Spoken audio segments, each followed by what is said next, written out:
है। चलिए आज की इस टेस्ट सीरीज की शुरुआत करते हैं और अंत में बताना कि कितने प्रश्न आपके करेक्ट हो रहे हैं। पहला प्रश्न है कि माउंट आबू पर जो झील है उसका नाम क्या है। बहुत ही इंपोर्टेंट प्रश्न है दोस्तों, हर एक क्वेश्चन एग्जाम की दृष्टि से इम्पोर्टेंट है।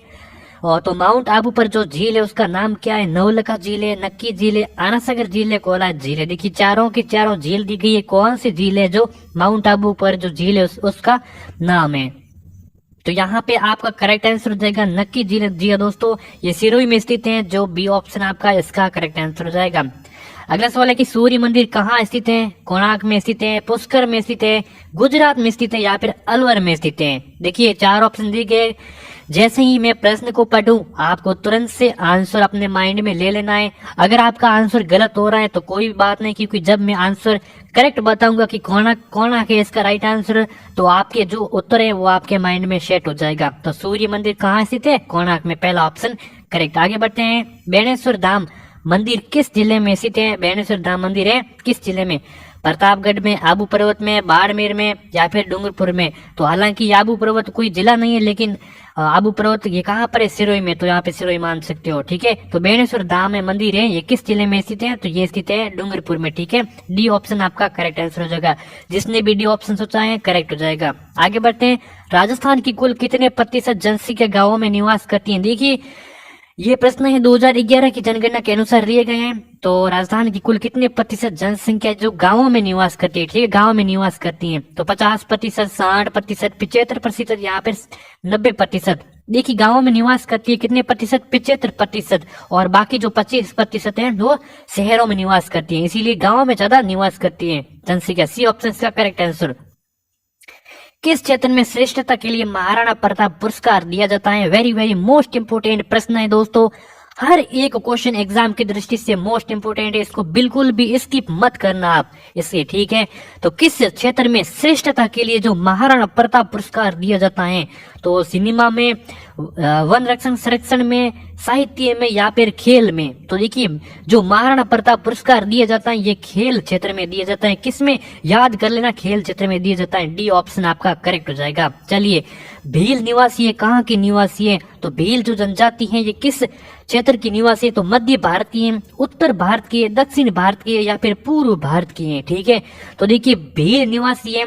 आपने अगर सोचा है करेक्ट आंसर आपका मध्य भारत की, तो आपका ऑप्शन बिल्कुल करेक्ट हो जाएगा बिना किसी शक के। आगे बढ़ते हैं, निम्न में से कौन सा जोड़ा सुमिलित नहीं है। इनमें से कौन सा जोड़ा है सुमिलित नहीं है, तो 3 जोड़े ऐसे हैं जो आपस में सुमिलित हैं, लेकिन एक ऐसा जोड़ा है जो गलत सुमिलित दर्शाया गया है, तो वो हमें ढूंढ करके निकालना है। तो देखिए बारला है, ये एक जोधपुर का प्रसिद्ध है, बिल्कुल करेक्ट है। यहाँ पे देखिए सुमिलित नहीं है, ये करेक्ट नहीं है, क्योंकि ये बारला जोधपुर का प्रसिद्ध है, ये सुमिलित हो रहा है। तो मसूरिया साड़ी कहाँ की है, जयपुर की। क्या मसूरिया साड़ी जयपुर की प्रसिद्ध है, नहीं बिल्कुल नहीं, क्योंकि कहाँ की है मसूरिया साड़ी दोस्तों, ये कोटा की प्रसिद्ध है। कहाँ की है, कोटा की। तो यहाँ पे सुमिलित नहीं है। इसकी दृष्टि से बात की जाए तो ऑप्शन नंबर हमारा बी हो जाएगा करेक्ट। नमदा कहाँ का है, टोंक का है, बिल्कुल करेक्ट है। संगमरमर की मूर्ति कहाँ की है, ये जयपुर की है, ये भी करेक्ट है। तो इसके साथ साथ हमारे 3 प्रश्न यहाँ पे करेक्ट हो सके, 3 प्रश्न हमें याद हो सके। बादला जोधपुर का है, नमदे टोंक के, नमदे और दरिया टोंक के, संगमरमर की मूर्तियां ये जयपुर की है, लेकिन मसूरिया साड़ी कहाँ की, ये भी याद रखना है, ये जयपुर की नहीं है, ये कोटा की है। ठीक है, कहाँ की है, कोटा की। इसका बी ऑप्शन हो जाएगा करेक्ट आंसर। चलिए आगे बढ़ते हैं, 1857 ईस्वी में आउवा में किस ब्रिटिश पॉलिटिकल एजेंट की हत्या की गई। जब 1857 की क्रांति हुई थी उसमें आउवा में जो किस ब्रिटिश पॉलिटिकल एजेंट की हत्या की गई, तो कैप्टन मैक मेशन की, जॉर्ज पैट्रिक लॉरेंस की, कैप्टन सावर्स की या फिर बर्टन की गई थी। तो किसकी की गई थी, तो ये की गई कैप्टन मैक मोहसिन की, जो आपका पहला ऑप्शन इसमें करेक्ट आंसर हो जाएगा। अभी तक चैनल को सब्सक्राइब नहीं किया तो देर किस बात की, कर दीजिए अगर आप सीईटी की तैयारी कर रहे हो।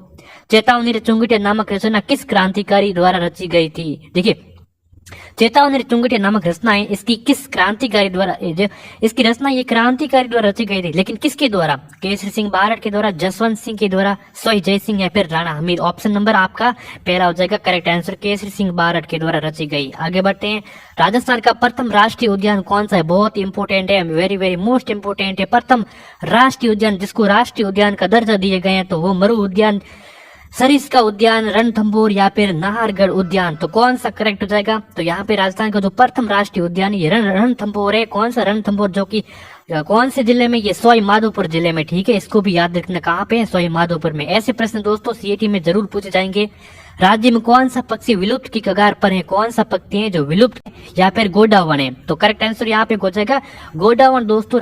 जो पक्षी है ये विलुप्त की कगार पर है, इसका डी ऑप्शन हो जाएगा करेक्ट आंसर। अगला सवाल है कि राज्य में सागवान वन निम्न में से किस जिले में नहीं पाए जाते हैं? देखिए यहाँ पे पूछा है कि नहीं, राजस्थान में जो सागवान के वन है किस जिले में नहीं पाए जाते? तो बांसवाड़ा में, चित्तौड़गढ़ में, डूंगरपुर में या फिर सिरोही में? करेक्ट आंसर कौन सा हो जाएगा सभी को बताना है। राजस्थान में जो सागवान के वन है ये सिरोही क्षेत्र में दोस्तों नहीं पाए जाते हैं। तो कहाँ पाए जाते हैं? बांसवाड़ा में, चित्तौड़गढ़ और डूंगरपुर में पाए जाते हैं और सिरोही क्षेत्र में नहीं पाए जाते हैं। यहाँ पे ऑप्शन की बात की जाए करेक्ट, तो डी ऑप्शन जाएगा करेक्ट आंसर। धरती धोरा री के रचनाओं के रचयिता कौन है? देखिए एक रचना है, कौन सी? धरती धोरा री। इस रचना के रचयिता कौन है? माणिक्यलाल वर्मा, भरत व्यास, तारा प्रकाश जोशी या फिर कन्हैयालाल सेठ है जी। धरती धोरा री रचनाओं की रचयिता है कन्हैयालाल सेठ। यहाँ पे डी ऑप्शन आपका करेक्ट आंसर हो जाएगा। आगे बढ़ते हैं। कपास के लिए उपयुक्त जलवायु कौन सी है? बेस्ट कौन सी जलवायु है किसके लिए? कपास के लिए। उष्ण कटिबंधीय, शीतोष्ण कटिबंधीय, पश्चिमी विक्षोभ या फिर इनमें से कोई नहीं? तो देखिए कपास के लिए जो उपयुक्त जलवायु है वो उष्ण कटिबंधीय है। और आपको क्या पता कपास के लिए जो उपयुक्त मिट्टी है वो कौन सी है? तो वो काली मिट्टी है, ठीक है। कपास के लिए काली, क से क, ठीक है।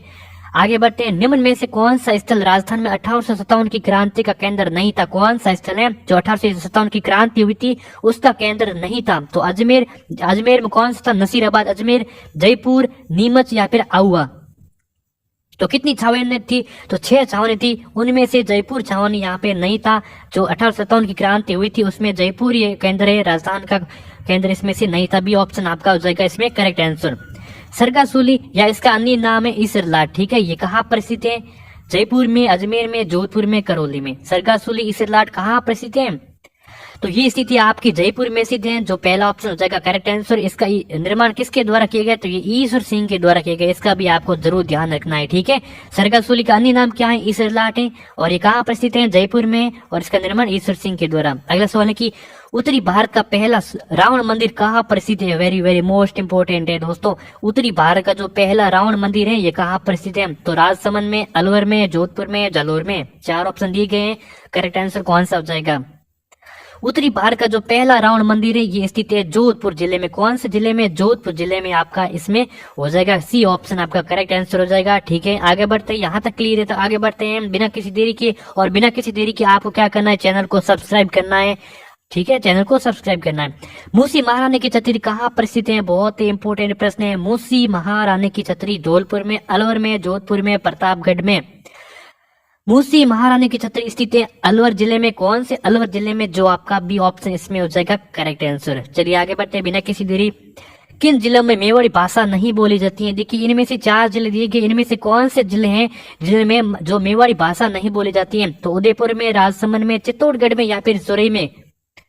तो यहाँ पे करेक्ट आंसर यहाँ बात की जाए तो हो जाएगा सिरोही में, ठीक है। सिरोही में कौन सी बोली बोली जाती है? तो यहाँ पे देवड़ा वाटी। कौन सी? देवड़ा वाटी। और थोड़ी बहुत इसमें गुजराती बोली जाती है क्योंकि गुजराती सीमा यहाँ से लगती है, ठीक है। डी ऑप्शन इसका करेक्ट आंसर हो जाएगा। बाकी तीनों में मेवाड़ी भाषा बोली जाती है।